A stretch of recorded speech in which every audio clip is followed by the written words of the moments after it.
Çok eski zamanlarda insanlığın henüz büyük şehirler kurmadığı, insanların doğayla iç içe yaşadığı bir çağ vardı.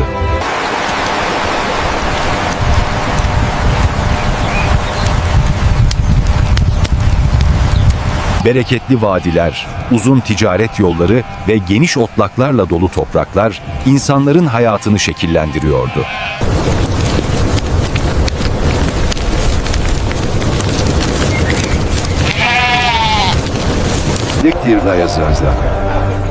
Bugün tarih kitaplarında Şam, Filistin ve Havran bölgesi olarak bilinen bu topraklar. İşte bu bereketli topraklarda bir gün bir çocuk dünyaya geldi. Hoş geldin küçük meleğim. Ne kadar da güzelsin böyle ışıltılı. Tanrı seni korusun. Bu çocuk ileride sabrın sembolü olacak bir peygamberdi.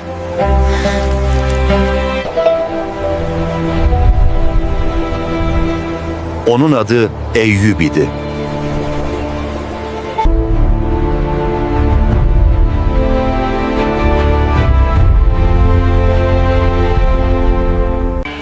Hazreti Eyyub sıradan bir ailede doğmamıştı.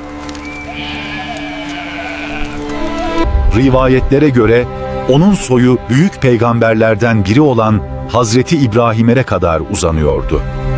Yani Eyyub peygamber imanla yoğrulmuş bir neslin evladıydı. Babası dürüstlüğüyle tanınan salih bir insandı. İnsanlar onun adaletine güvenirdi. Annesi ise merhameti ve güzel ahlakıyla tanınan bir kadındı.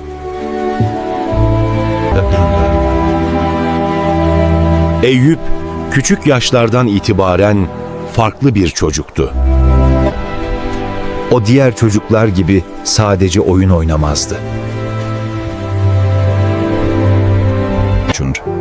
Çoğu zaman doğayı izler, gökyüzüne bakar ve düşüncelere dalardı. Güneşin doğuşunu izler, rüzgarın ağaçları nasıl salladığını merak ederdi. Ama onun kalbinde en güçlü duygu Allah'a olan bağlılıktı. Eyyub büyüdükçe ruhundaki o eşsiz güzellik de çevresindeki herkes tarafından fark edilmeye başlanmıştı. Onun en büyük hazinesi henüz genç yaşındayken kuşandığı güzel ahlakıydı. Hiçbir zaman tek bir yalan söylemez, kalbi kimseye karşı haksızlık beslemezdi. O, adaletin ve dürüstlüğün yaşayan bir örneği gibiydi. Sokaktan geçtiğinde insanlar durur ve ona gıptayla bakardı. Çünkü Eyyub sadece kendi işiyle uğraşan biri değildi. O, fakirin sığınağı, zayıfın dayanağıydı. Kimin bir derdi olsa, kimin kalbi kırılsa Eyyub'u yanında bulurdu. Komşuları aralarında fısıldaşırken hep aynı cümleyi kurarlardı.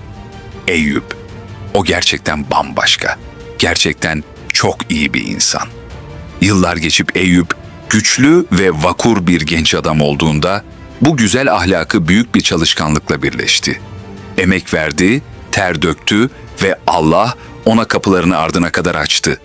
Sabrı ve dürüstlüğü dünyalık bir zenginlikle de taçlanmaya başladı. Ancak o, ne kadar yükselirse yükselsin, geldiği yeri ve koruduğu yetimi asla unutmadı. Gözün alabildiğine uzanan geniş tarlalar artık onundu. Vadileri dolduran binlerce koyun, ovalarda yayılan yüzlerce sığır ve bitmek bilmeyen büyük sürüler, yanında çalışan onlarca hizmetkarıyla büyük bir düzen kurmuştu. Ama Eyyub için bu muazzam servet sadece daha fazla iyilik yapabilmek için bir araçtı. O bolluk içinde bile mütevazılığını koruyan, kalbi servetinden daha zengin bir adam olarak anılmaya devam etti.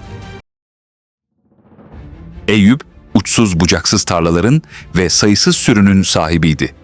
Evet, ama onu diğer zenginlerden ayıran sarsılmaz ve çok derin bir hakikat vardı. O, sahip olduğu hiçbir dünya malıyla asla övünmezdi. Kalbinde kibrin zerresi, dilinde gururun gölgesi yoktu. Çünkü Eyyub çok iyi biliyordu ki, gerçek zenginlik kasalarda biriken altınlar değil, Allah'a olan yakınlıktı. Onun evi sadece taşlardan ve duvarlardan ibaret bir konak değildi. Orası kimsesizler için sıcak bir sığınak, yolda kalmışlar için emin bir limandı. Güneş doğduğunda o kapı bir açılır, gün bitene dek ardına kadar açık kalırdı. Aç olanlar onun sofrasında doyar, derdi olanlar onun tesellisiyle ferahlardı. Hiçbir ihtiyaç sahibi Eyyub'un kapısından eli boş, boynu bükük dönmezdi. Onun sofrası bereketin sembolüydü. Eyyub paylaştıkça çoğalan bir gizemi keşfetmişti sanki.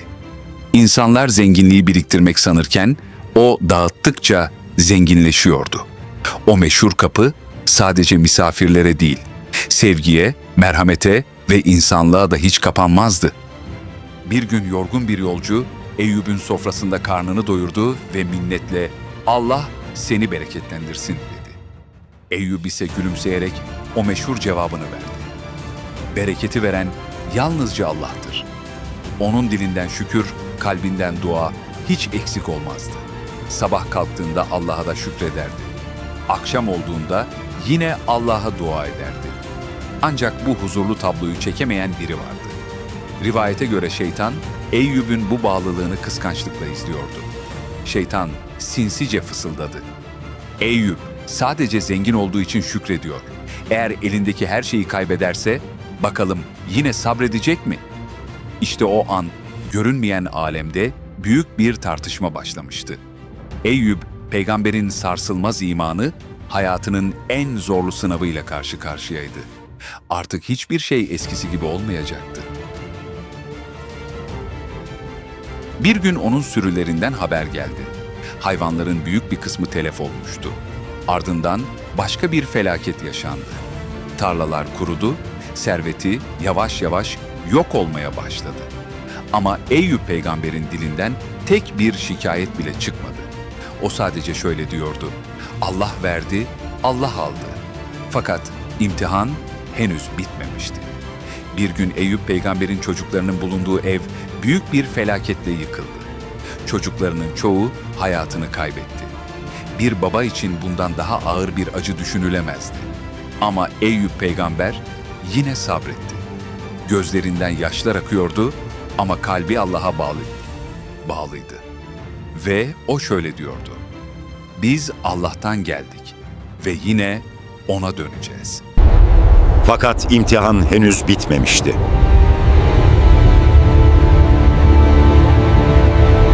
Bir süre sonra Hazreti Eyyub ağır bir hastalığa yakalandı. Hastalığı yıllarca sürdü. Vücudu güçsüzleşti ve insanlar ondan uzaklaşmaya başladı. Bir zamanlar zengin ve güçlü olan Eyyub peygamber artık yalnız kalmıştı. Yanında sadece sadık eşi vardı. Eşi ona bakıyor, ihtiyaçlarını karşılıyordu. Bütün bu zorluklara rağmen Hazreti Eyyub sabretmeye devam etti. Yıllarca tek bir kez bile Allah'a isyan etmedi. İnsanlar ona bu kadar acıya rağmen neden şikayet etmiyorsun diye soruyordu. Eyyub peygamber ise şöyle cevap veriyordu: Allah bana uzun yıllar sağlık ve nimet verdi. Birkaç yıl sabretmeyeyim mi? Yıllar sonra Eyyub peygamber ellerini semaya kaldırıp dua etti. Rabbim, bana gerçekten zarar dokundu. Sen merhametlilerin en merhametlisisin. Bu dua bir şikayet değil, sabrın en güzel ifadesiydi. Allah onun duasını kabul etti.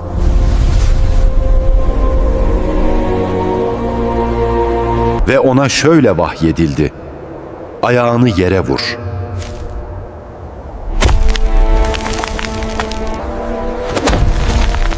Eyyub peygamber ayağını yere vurduğunda yerden bir su kaynağı çıktı. O suyla yıkandı ve içti.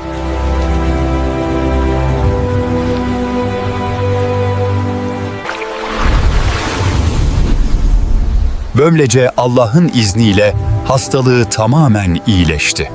Hakikaten Allah ona yeniden sağlık verdi ve kaybettiklerinden daha fazlasını nasip etti. Hayatı tekrar bereketle doldu. Kur'an'da da onun hakkında şöyle buyrulur. Biz onu sabreden biri olarak bulduk. O ne güzel bir kuldu. Hazreti Eyyub'un hayatı, sabrın ve Allah'a teslimiyetin en büyük örneklerinden biri olarak insanlığa ders olmuştur.